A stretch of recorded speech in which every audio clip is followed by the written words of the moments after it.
Hello, Xandy. Good morning from Munich. Good morning. How are you today? I'm very good. I'm joining you today from Connecticut on the east coast of the United States. It's very early here. How's your afternoon going? Rainy and stormy, and with Oktoberfest in Munich. Well, So that's a I fun try time to of year. avoid the city. Um, we are very happy that you're coming this year to our festival over here in Munich. It's the first time you're coming over, or have you been teaching in Europe before? I have not been to Europe to teach. I've visited Germany before for the H&H trade show in Cologne, Okay. which is um, an impressive trade show, but it's not exactly the same as one of the knitting shows where there are classes and yarn vendors. It's really Mhm. for industry people. So it will be exciting to see the show and also to have the opportunity to teach and spread some of the knowledge of the techniques in a place where people don't usually have access to my classes. Yes. Um, we met briefly in New York, but I was sick. I couldn't speak, so we didn't speak properly. Um, but attending your class, I got to know that you come from footwear design to knitwear design. And that is kind of different from many other knitwear designers. So I would like to know, how did that happen? Well, one of the interesting things about footwear design around the time that I was working was that the technology of the knitting machines had just gone through a pretty big shift. Um, when I was looking for footwear jobs, because I studied industrial design in school, which is Hmm. basically the design of anything that's manufactured. Hmm. Um, but people specialize. So I never took, for example, car design. I didn't really focus on that. I ended up in footwear design and furniture design. Hmm. And when I was applying to work for shoe companies, they were really looking for people who had knowledge of knitwear structures and Okay. if not, how to use those very specialized machines, which create what's called a warp knit fabric, Hmm. that at least someone would understand how knitting worked. Because the stitch structures of the fabric um, have different properties. So different kind of stitches allow stretch in different areas. So they were Hmm. really hiring someone as an intern at the first large company I worked at New Balance who knew a little bit about knitting. My boss hired me because I had a Ravelry page. Okay. Um, she looked at it and that was one of the things. I actually turned down the that internship and she said, "Okay, what about in six months from now?" Because I couldn't move on short notice, but they really wanted people who had that experience working with knit fabrics. Hmm. And the best way to do that was to find someone who had a textile degree, which is in this country not that common, and or someone who already knew how to do some of the stitches by hand. And that's also where I was encouraged to enter into the knitwear industry. So my Hmm. boss there, I always give her credit with encouraging me to submit to my first publication.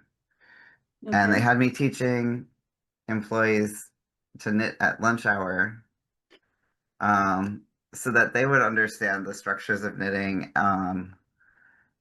And so I was teaching, you know, whoever showed up, like it was the VP of the department was learning to knit during lunch. And so as an intern, I got to know some people I wouldn't usually have. But after that experience where knitting was so important, I ended up working for a jelly shoe company, which Hmm. was very different. But I brought some because I did do original designs for them. I brought some of the shoes to show because they're really like this one is just a basic sandal, but you can see the glitter on it. But these princess shoes always made me laugh because Is it 3D printed? no, they're this is like the real jelly shoe from the mold, but Ah, ah. um they wanted to 3D print heels. It was hard to do Mm-hmm. that stuff then, but I always really liked working with CAD. But this was just a two-dimensional pattern, and I just had a lot of fun with the textures and stuff. And there, so you can see some of the influence of things that I've designed maybe come across in that shoe a little more.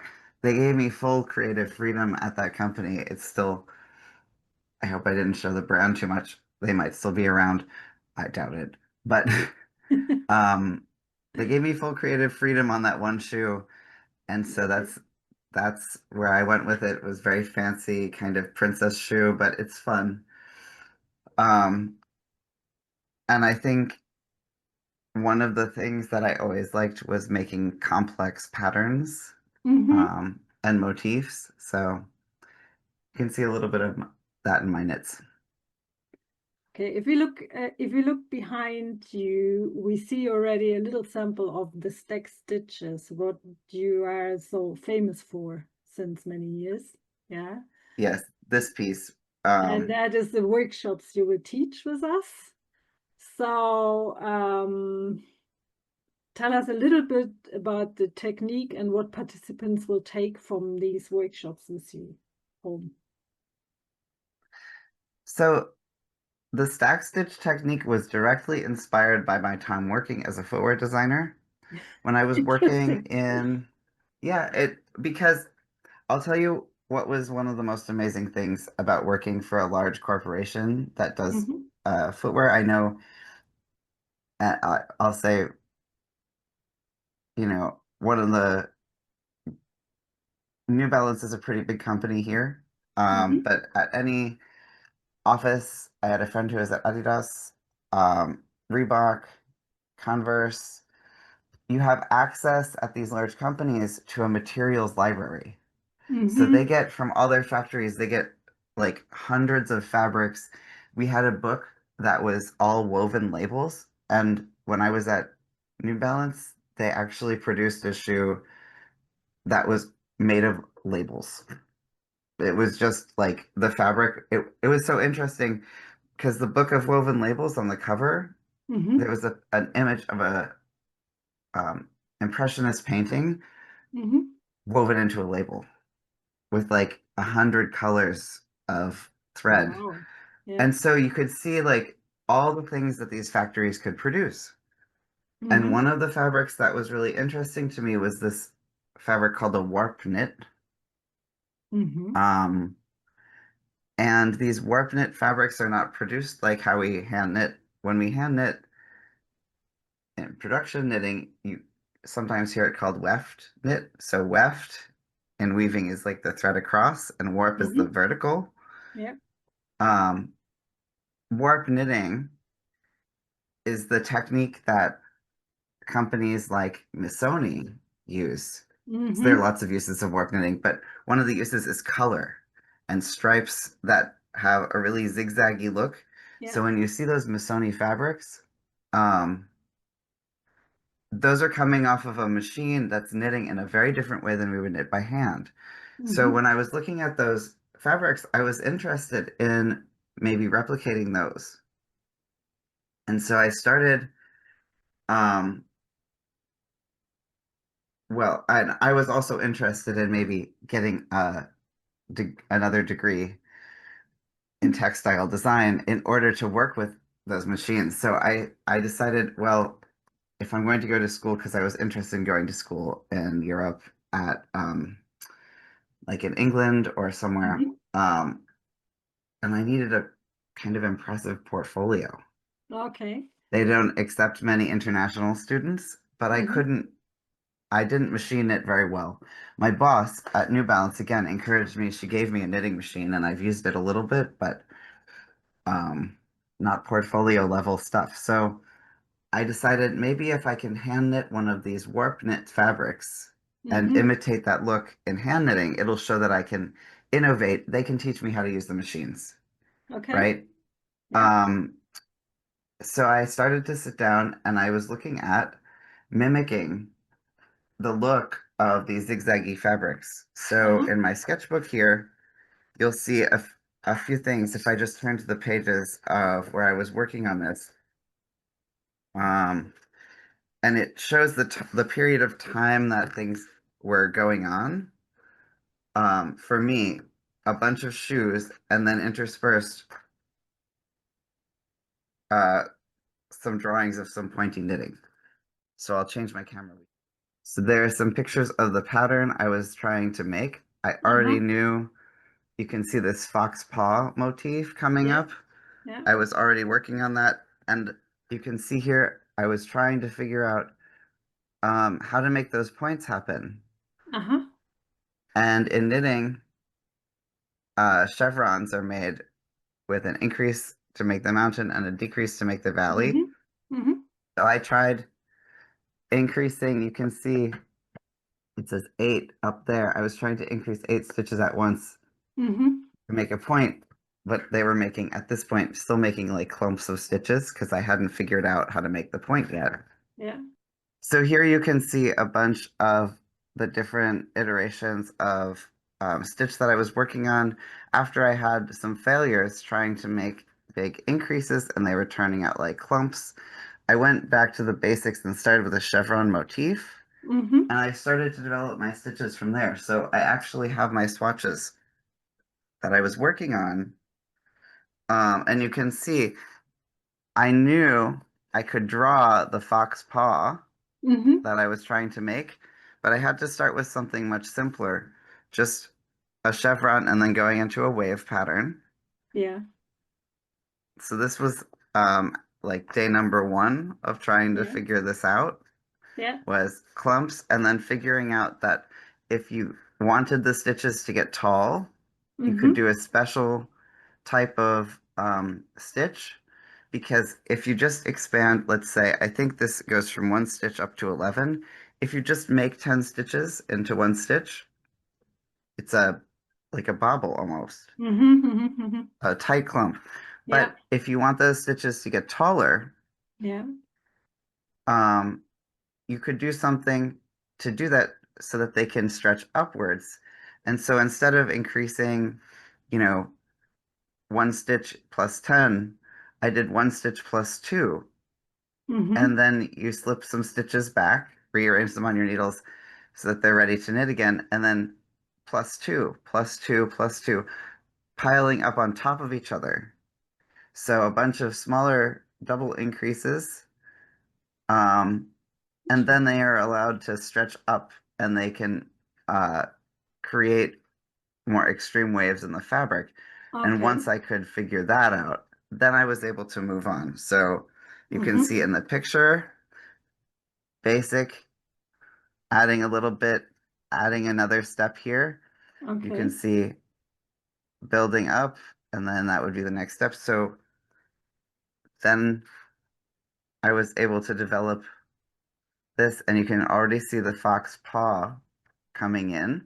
So this is one of the classes that I'm teaching in Munich is the fox paws wrap, Mm-hmm. because as things developed, and it took some trial and error, you can see the bumpiness here, Yeah. and then kind of getting rid of it more.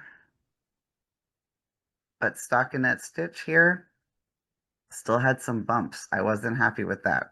Yeah. But watch what happens in the garter. So this is the same swatch in garter stitch. All of a sudden, Wow. the elasticity Different. allows it to, yeah, it allows it to lay flat. And it also happens to mean you never have to purl in the stitch, which is lucky. Because what I found when I was doing this first swatch that I showed, I found out that if you do the shaping on the knit rows, you get thicks and thins. If you Uh, want to even them cool. out, you have to Yeah. do them on the wrong side. Yeah. So garter stitch is great because um, you don't have to purl your Yeah. shaping. Yeah. Um, so this is the one of the first swatches that actually worked of the fox paw motif. Mm-hmm. And then, of course, it became a larger project. And eventually, when I published it, it surprised me because I thought this stitch is not easy. It's not, Yes. it's, it's each stitch. Imagine you're going from one stitch up to 10, right? Mm-hmm. Each stitch takes a while. It's a, it's a challenge. So I didn't think anyone would want to make this. Well, it was Where different for many any of people, these. something new. I did not know yet that that's one of the things that people who knit very often love patterns that act like a puzzle.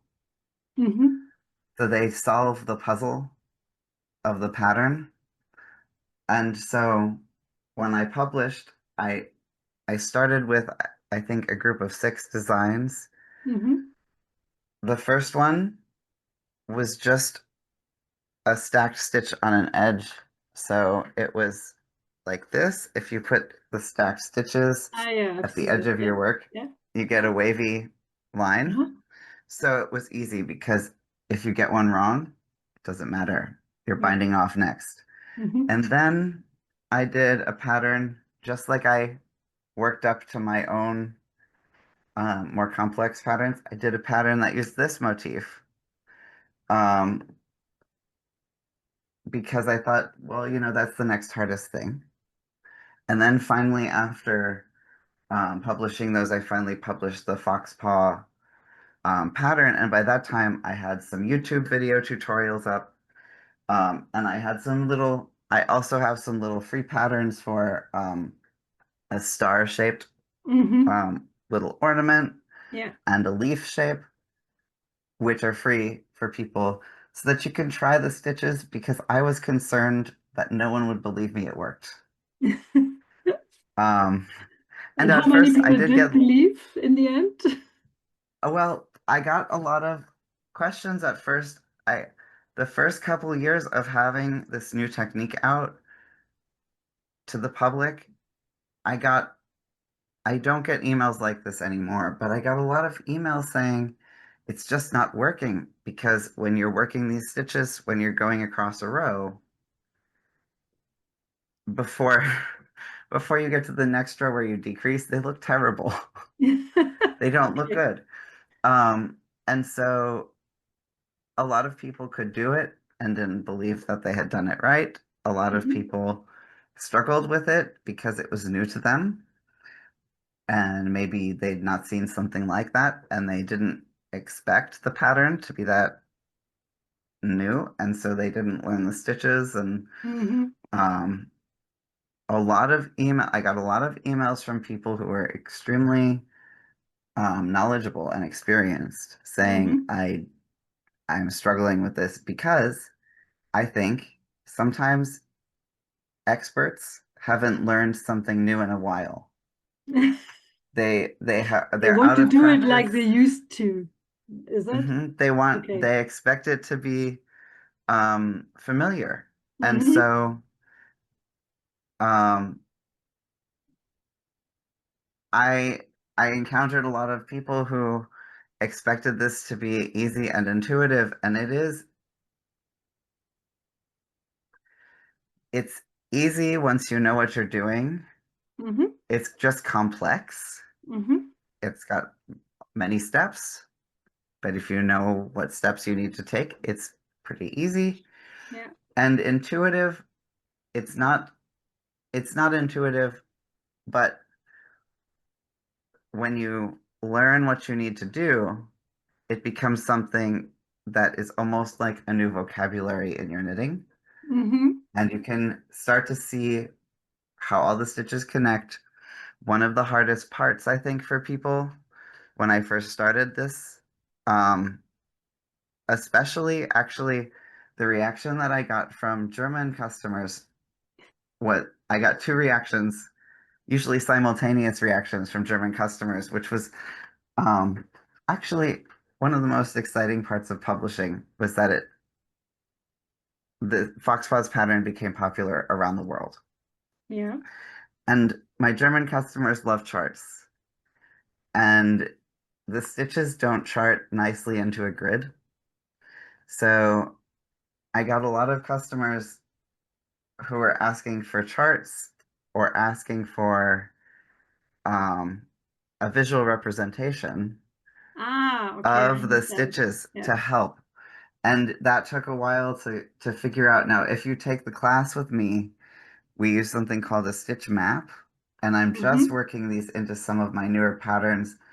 Um, this Bear Claws pattern has one of the stitch maps that shows where everything lines up, but it doesn't work as a gridded chart Okay. that well. Which is not And very common in the US, no, but we work with charts a charts, lot. they're very common in some things. So I didn't grow up using them, but I Mhm. didn't grow up using American patterns either. I had Okay. some very old American patterns, but I used to work I grew up using Rowan and Lang Yeah, okay. patterns. Hmm. So most of the charts pertain to color work, not, and Hmm. that was also a function of the era when this was happening. So in the 90s and the books from the 80s were really showing like big intarsia things and Yeah. stranded color work on a very basic shape.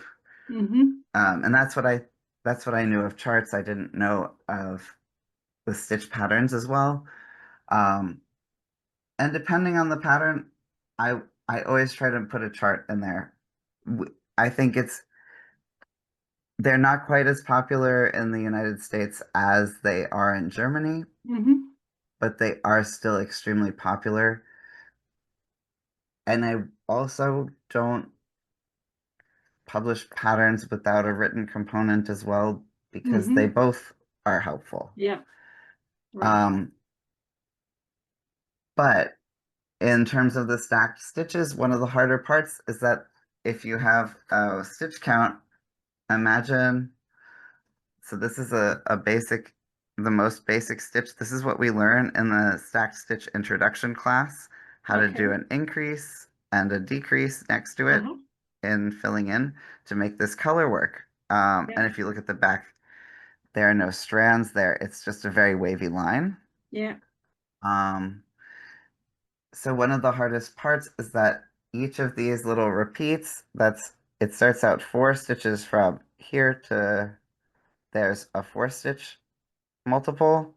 When you get into Hmm. the wavy part and you're going up and down these waves, it's a 12 stitch repeat. So you can imagine what Okay. a chart would look like. It goes from this to it's not very the continuity is not helpful. Hmm. Um, so I would get emails of all different ways that people had rewritten the pattern. Um, some really interesting pictures, more like crochet charts, which you can see, obviously, I was doing the same, trying to draw them and figure out visually what was going on in those charts. So when we take the Fox Paws class, you will be able to see that visual chart. I also have a passive aggressive chart I call it my passive aggressive chart because it's for people who ask for the traditional grid to see where the stitches connect. And I'm Ah, like, you okay. can have Hmm. it, you can have fun with it, but it's mostly in the Fox Paws pattern, we go from 20 stitches up to 50 stitches per repeat. It's mostly no stitch. Yeah. So having a map can be more helpful, but it is not traditional. So we learn those in class too. Um, and that goes to that mentality of the puzzle. A lot of the time, people just want to figure out the stitch and see how it works. And so, if you're one of those people, you're going to have a lot of fun in the stack stitch class. Also, because they do a lot more than just make wavy colors.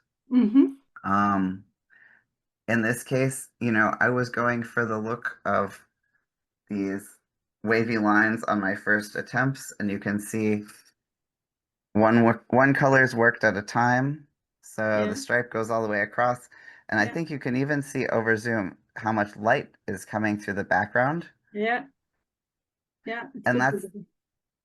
that's the difference between this fabric and stranded. Ah, So yeah, sure. you could do probably you could do this with a different technique, but the fabric is much lighter. Mm-hmm. If you look at the background or the back of the back side, it's not quite as pretty. It's got my little name tag there. It's not quite as pretty. It's reverse garter stitch on the stripes are reversed, but there are no strands to catch on anything. Yeah. So it creates a lighter fabric. It's just a little different. And these stitches can be used to create three-dimensional shaping or Mm-hmm. any shaping. They're just increases and decreases. So they can be used to create 3D surfaces, all sorts of weird things that can come up. Usually a few students in class, if you have a little mistake in your swatch, you can end up with something three-dimensional. It's exciting. Um, Okay. Maybe not what we're always going for, but it is something that you can use for shaping, for color work, for all sorts of things. For very decorative stuff. Yes. And a lot of people, I think, for a lot of my patterns, will take the motif and maybe something simple like this or the fox paws motif and put it around the edge of something or Mm-hmm. adapt it. One shows that you can adapt the patterns, these stitch patterns, these stack stitch patterns into whatever you like, as long as you're willing to do some shaping, even though they're Mm-hmm. rectangles. Um, but that people kind of, uh, it's exciting because the kinds of people who love a challenge to knit also love a challenge to fit the knits into something else. And so I get to see all the things that people use these stitches for, because they can be used in all sorts of scenarios. Okay. All right. So people go out from the classes and can do something else with the pattern. So I they, like, they they know the technique afterwards and can work with it. yes, so I like to make, I like the patterns as shawls and wraps. I think that they look really good. Yeah. I've got one of these that's almost a blanket sized Mm-hmm. uh, piece, and you could do a blanket of them. But it's also exciting when people take that and they put it into like a shirt or um, Yeah. people make a lot of pillows, a lot of throw pillows. They get creative with what they want to do with the thing, Mm-hmm. the object, because it's such a simple pattern. And they make all sorts of interesting housewares and clothes and really have fun modifying and using this for their own purposes. And that's my favorite part of this job.